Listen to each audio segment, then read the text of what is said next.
Well, hello, Richard Wain here. Now, I promised that I would start running a blog with information about the Flourish Programme and about me, how I developed the Flourish Programme, what happened to me that made me so certain that this was a way forwards. And I can tell you it's taken me a long time, to develop this and bring it to where it is today. But we're going to start this story not right back at the beginning of my life, but we're going to start it in January 1980. I was laid in bed, not just any bed, a hospital bed, an isolation ward, or an isolation room, however you want to put it. I'd got some form of hepatitis, and I can't remember which form it was, but also something else. And I was laid there, basically dying. It was the middle of the night, and I heard a bit of a commotion outside. I don't know what it was. But then I heard a doctor, whose voice I did recognise, hiss at somebody, "Be quiet! Show some respect. There's a young man going to die in that room tonight." And I laid there, and I thought, I wonder who that is. Oh, when the nurse comes in, I'll ask. And then the truth dawned on me. Yeah, they were talking about me. They expected me to die that night. Now, in a roar that shook the hospital, I told them to go forth and multiply. In actual fact, it was a whisper.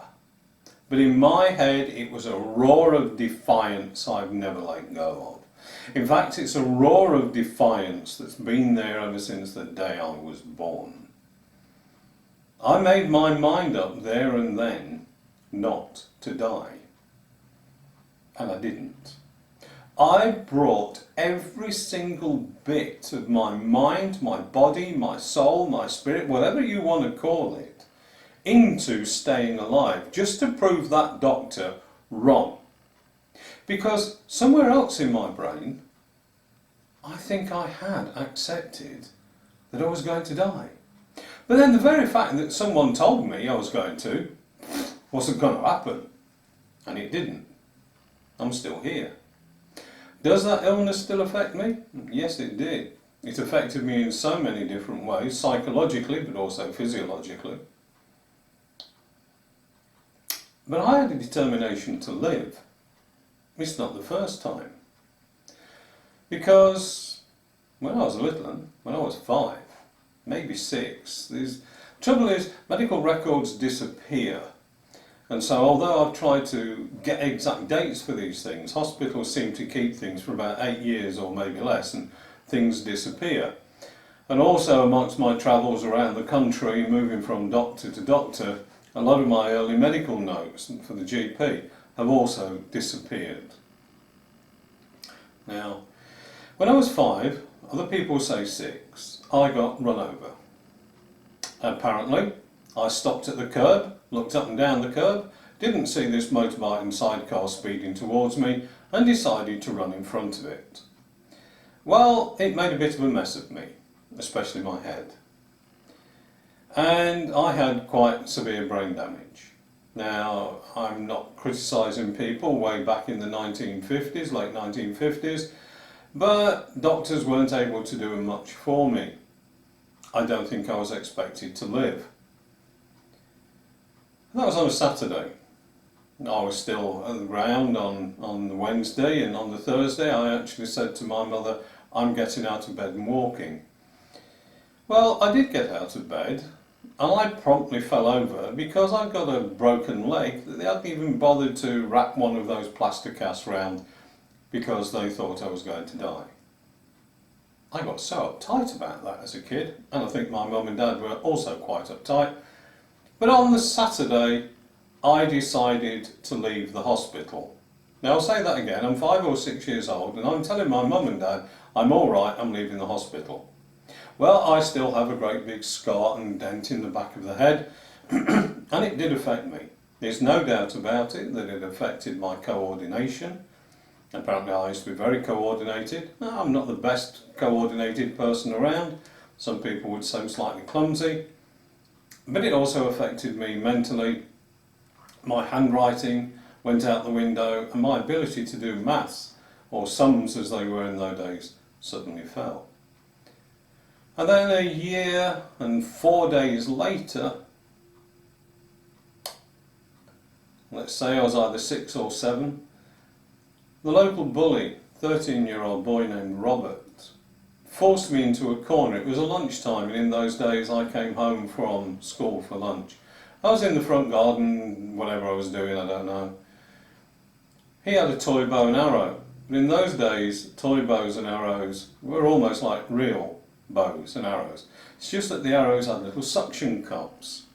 Well, he'd taken it off, sharpened the arrow to a point, and he told me to get into the corner of the garden where the wall was, and if I moved, he would shoot me. Now, I was terrified of this boy. He'd already done several things to me in the past, but I'm so frightened of him, I would never tell. Anyway, I moved. He fired the arrow deliberately straight at my face. It entered my left eye, straight through my eye, down the optic nerve, through the sphenoid bone, optic nerve into the brain. Oh, I've got my second lot of brain damage. Minor, but now I'm totally blind. Apparently, I could have died. Same as I could have died before when my head was caved in.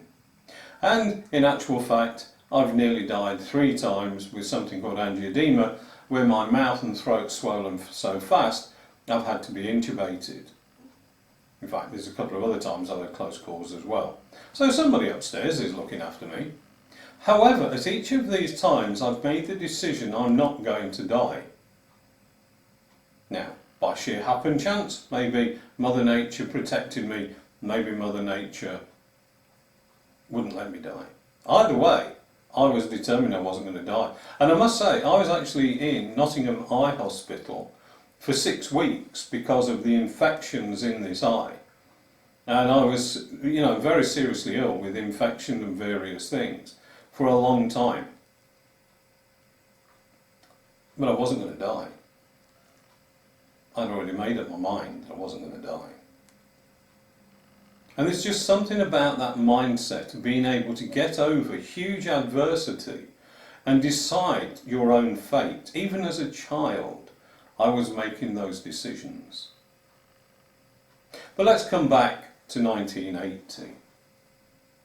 Those things that were going through my head, those things that got me better, got me back to work, and again, allowed me to adapt and change to the differences that serious illness, the fever had made to my brain and to my body. I decided that there was something there. I needed to be able to get my message out to the world. So I decided to become a counsellor. Now, there is going to be a whole other thing about counselling very shortly. And my experience within counselling. So I'm just going to end this video on the fact that anybody can overcome any adversity, whether it's physical, psychological. It all depends on your belief in yourself and your belief that you can overcome. Now, the next video in this series is going to be all the different ways I was bullied as a kid and even into adulthood. And there's the old adage, sticks and stones can break my bones. And, well, what's the rest of it? Words can't hurt me. Well, words can hurt. But I'll talk about that on the next video.